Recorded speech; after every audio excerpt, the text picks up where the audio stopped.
Okay, so now we're going to look at how to put the Zoom links into your Moodle classes. So I suggest that you open your Moodle on one tab, maybe a notepad or an untitled document in your Google Docs for copying and pasting. And then, of course, open your Zoom. So let's go here, click sign in, and then put in your username or password. So mine, I have linked it with my Gmail account, so I don't have to put my username and password. Okay, now go to meetings. Okay, so here is the meetings tab. So just click here and then all your meetings will be listed here. So right now I don't have a meeting, so I can create a meeting. So go ahead and schedule a meeting. Again, the meetings that you need to schedule should be tailored fit to your classes. Okay, each class that you teach should have its own meeting schedule. Okay, so like for example, I have OT and Hebrew, so I'll make my OT first. See, it's OT2 and 2021 BGO. This is the title of uh, my meeting. Okay, so that I will know that this meeting is for my OT2 class. So when does it occur? Okay, this time what we want to do is to check the recurring meeting because we're going to be doing your if you're going to do your meeting the whole semester, then I suggest that you do this. Okay, recurring meeting, click that, and then let's say my class is Tuesday Thursdays, so I'll for the start I will click 26th. Okay, and then let's say my class is at 1 p.m., so it's there you go, 1 p.m., and the duration is 1 and 30 because that's let's say my class is 1 and 30. The time zone is Taipei. Okay, GMT plus 8. Taipei is the same as Philippine time, so it's GMT plus 8. So here it says recur every day until, no, it's not every day but every week. Okay, so every week, make sure. Now this is only true if your class is meeting twice a week. Okay, like for example, my OT class will meet on Tuesday and Thursday. There you go. So just leave this alone. Repeat every 1 week. So every Tuesday and every Thursday. And end date, you can either end it or after some occurrences. Okay. So let's say now a meeting is an occurrence. Okay. So the meeting on Tuesday is an occurrence. The meeting on Thursday is an occurrence. So if you are planning on occurrences, you might as well do a lot. But the safest would be end date. So let's put the end date. And our end date is March. Okay. So graduation day is March 18. So I'm thinking my last meeting would be March 15. Okay. So that will be my last meeting day. So go ahead and check your calendar for that one. Registration, no, it's not required. Now the passcode, usually it will give you a number here, but you can customize it to whatever you like. I'll just say here Pogi C. I can type here OT2. Yeah, OT2 dash 2021. Okay, I'll so that my students will easily remember that. And then you may put a waiting room or not. It depends on you, but I suggest remove it so that your students will go immediately into the room and they don't have to wait and you don't have to accept them. Okay, and then they so just uncheck that. And then require authentication, no need. But later on, we will ask our students to create their own Zoom account so that they will authenticate first before they join. But right now, we'll just have it. For video, let's make it all on for the host and on for the participant. Let's put computer audio only. Okay, don't use the telephone, just use that. Now, Another thing before you hit save is this options. Just click show. Okay. You don't want the participants to start the meeting for you. They have to wait for you. But if it is okay for you to let them join even though you're not joined in yet, then you can click this. Okay. Otherwise, if you keep this unchecked, then when they log in and you are not there yet, they will not be allowed to start the meeting. Okay, because you alone are allowed to start the meeting. But if you check this, that means one of your students who log in earlier than you can start the meeting. Now it's up to you, whatever you decide. There may be times that you want your class monitor to start the meeting for you. You will come in late. Then, if you're like that, then go check it. If not, leave it unchecked. Mute participants upon entry. Again, it depends on you, but it's a good practice to mute them upon entry because anytime they can unmute and you can tell them to unmute. And in this way, if it's a husband and wife and then they're fighting, they log in, you will not be able to hear. If you have a breakout rooms later on, you may. Oh, pre-assign. No, no need for that. Automatically record meeting. If you are the kind of person who forgets to hit the record button, you can click that.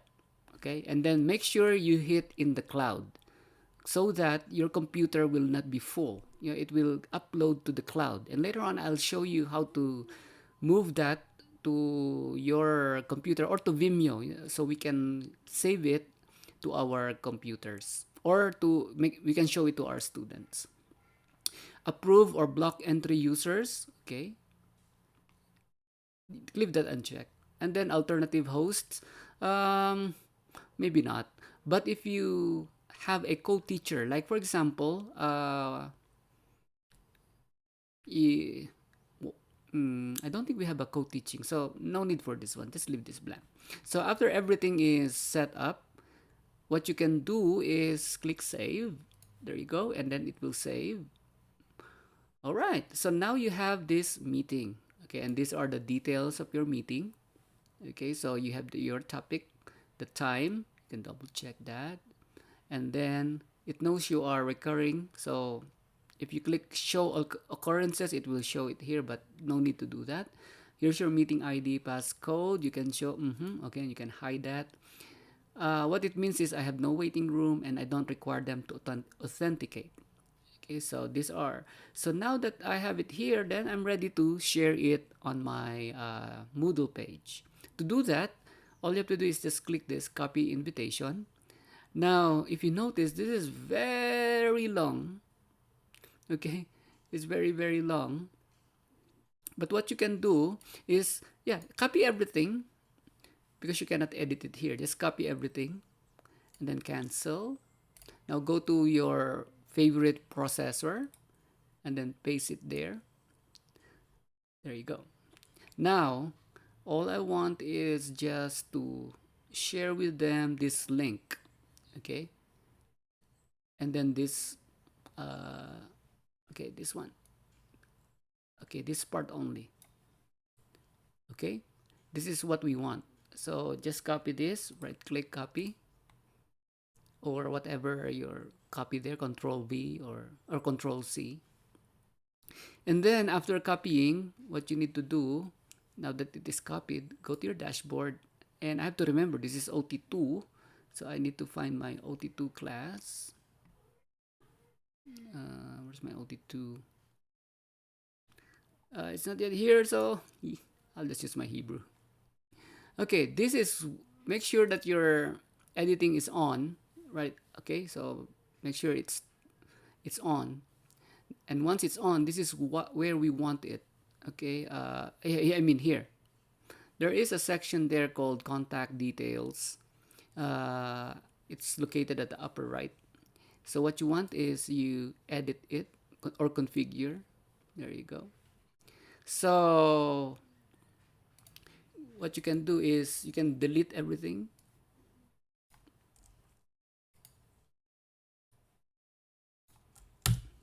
And you can even change this to Zoom meeting information. Okay. Then press enter. And then right click, paste. Voila. There it is. So once it's here,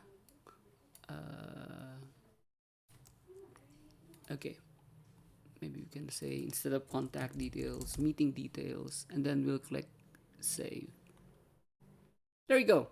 Now it's here. Okay, so there's this link. Oh, it's not clickable, but they have the meeting ID and the passcode. What they can do is they can copy and paste it in their browsers in order to join the meeting. Okay, so this is one. Another one is here in your welcome page. Okay, so edit section and go down here. Oh, since it says here start here, what we want is to put a space up there, Zoom meeting info, and then after that you paste. There you go. Ito yung tanong ni Dokanoy, what if I just want the link? Okay, so this is the link. So I'll save it. Okay, after saving it, my students will be able to see it here. Now, if you notice, it's unclickable. Okay, so to make it clickable, let's edit it. Okay, highlight the whole thing. And then let's see if this will work. Oh, it doesn't. Okay, so after highlighting, copy, and then click this chain, and then paste it here, and then open a new window, create link. Oh, now it's blue. Okay, so save it. So after it's saved, it's already here. So your students will just go to your Moodle class, either copy and paste this or manually enter this meeting ID and passcode, or they can just click here and then it will open and then it will launch the meeting. Okay, so I'll just leave it. Okay, so once it's done, you're done. And you can go back to your Zoom page, click meetings, and now I have this. I have a lot. Okay, so I'm part of the SMP General Orientation. I'll just delete this. Okay, so now I have my OT classes here. Okay, then I need to schedule another meeting for my Hebrew 2 2021 BGO. And then repeat, just repeat the same process. After everything is set according to your preferences, just click save. And then after that, you will be taken to this page. Now, what if you want them to, or you want to have this you forgot to copy it and it's already here. So you just click edit. Edit all occurrences because you want to, and then save, and then you're here. You're back here again. You can copy again the invitation and then again back to where you started. Okay, so there you go. This is how you put your Zoom meeting links into your Google. By the way, you can also send this if you have another way of sending the link, either email or chat, messenger. Here's the link. This is the only link that they need. However, some of those students who are using phones and tablets, they cannot, for some reason, they cannot just click this link. They need the meeting ID and the passcode. So it's still important to put it here because we have students who use their phones or tablets to join your Zoom meetings. So just to be safe, include when you are pasting it here, include the meeting ID and the passcode. Okay, so I hope that is very clear. If you have more questions, just let me know. Don't forget to hit subscribe. Like and subscribe. All right, so shalom, lehit raot.